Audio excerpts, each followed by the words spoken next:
ایک زمانہ آیا کہ صدیق اکبر دنیا سے رخصت ہو گئے، ان کے بعد عمر رضی اللہ عنہ کا زمانہ آیا، عمر رضی اللہ عنہ امیر المؤمنین بنے، ان کے زمانے میں فتوحات بہت ہوئیں، ایک غزوے میں فتح ملی، وہاں سے بہت ساری چادریں مدینہ منور آئیں۔ عمر رضی اللہ عنہ حضرت علی بیان کرتے ہیں کہ امیر المؤمنین ہمارے زمانے میں حضرت عمر تھے، وہ بیت اللہ کا طواف کر رہے تھے، میں نے اپنی آنکھوں سے دیکھا کہ ان کے اوپر جو جبہ تھا، وہ جو قمیص پہنے ہوئے تھے، اس قمیص کے اندر 21 پیوند لگے ہوئے تھے۔ وہ چادریں آئیں، صحابہ اکرام بیان کرتے ہیں کہ امیر المؤمنین نے سب کو ایک ایک چادر دی، اور ایک چادر امیر المؤمنین عمر فاروق کے حصے میں آئی۔ 2-4 دنوں کے بعد جمعے کا دن آیا، جمعے کی نماز اس زمانے میں امیر خود پڑھایا کرتا تھا۔ اس زمانے کا تو معاملہ یہ ہے، اگر کوئی ایم پی کسی مسجد میں آ جائے تو مسجد کی چرچا بن جاتی ہے، اگلے دن اخباروں میں سرخی لگ کر آتی ہے، آج فلاں ایم پی نے فلاں مسجد کے اندر نماز پڑھی، میڈیا کا چرچا بن جاتا ہے۔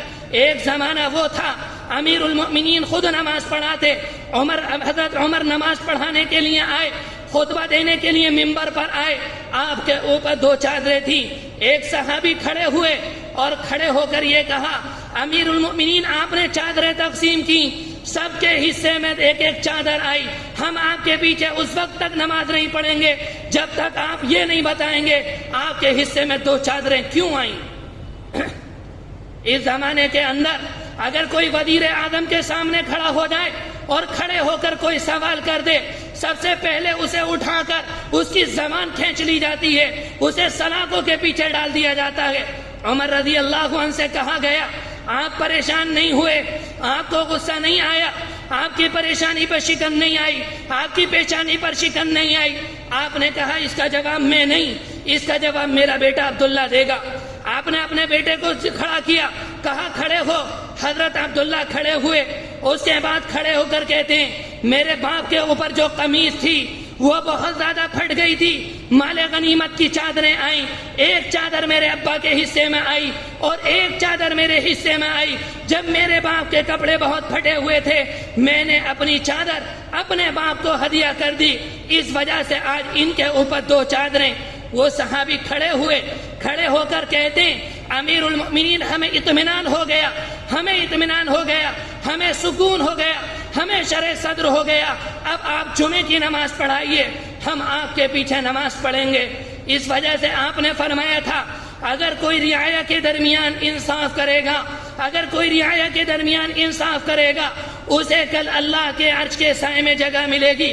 حدیث بہت طویل ہے، میں ان 7 باتوں میں نہیں جاتا، 1-2 بات کہہ کر اپنی بات ختم کرتا ہوں۔ آپ نے فرمایا ایک انسان وہ ہوگا جسے اللہ کے عرش کے سائے میں جگہ ملے گی، رجل طلبته ذات منصب و جمال، ایک انسان ہے، ایک عورت اس کے پاس خوبصورت آتی ہے، اسے گناہوں کی طرف بلاتی ہے، وہ انسان کہتا ہے انی اخاف اللہ، مجھے اللہ سے ڈر لگتا ہے، میں تیرے ساتھ گناہ نہیں کر سکتا۔ ایک پرانے زمانے کے اندر یعنی اللہ کے رسول علیہ السلام کے زمانے کے بعد ایک عالم گزرے جن کا نام سلیمان ابن یسار رحمت اللہ علیہ، وہ اپنے شاگردوں کے ساتھ حج کے لیے روانہ ہوئے۔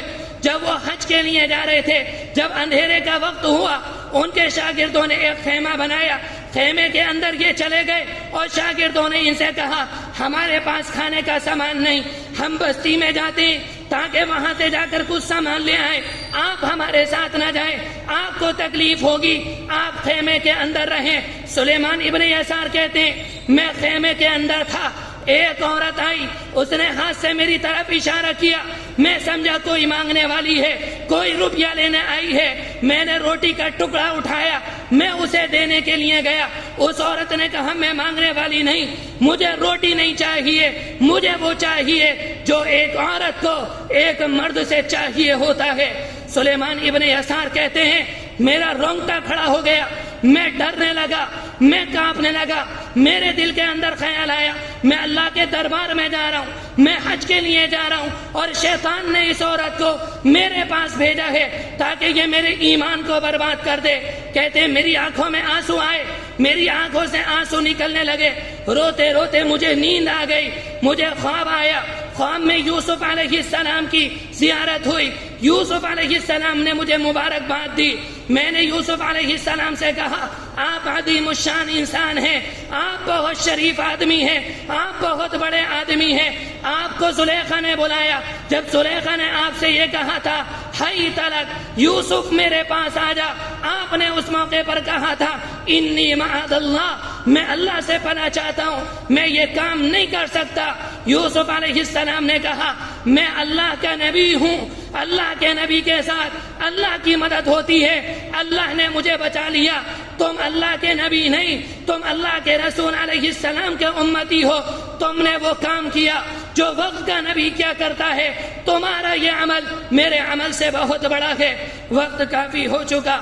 اللہ تبارک و تعالی کہنے سننے سے زیادہ عمل کرنے کی توفیق نصیب فرمائے. انشاءاللہ بقیہ بات اگلے ہفتے ذکر کی جائے گی. وآخر دعوانا ان الحمد للہ رب العالمین.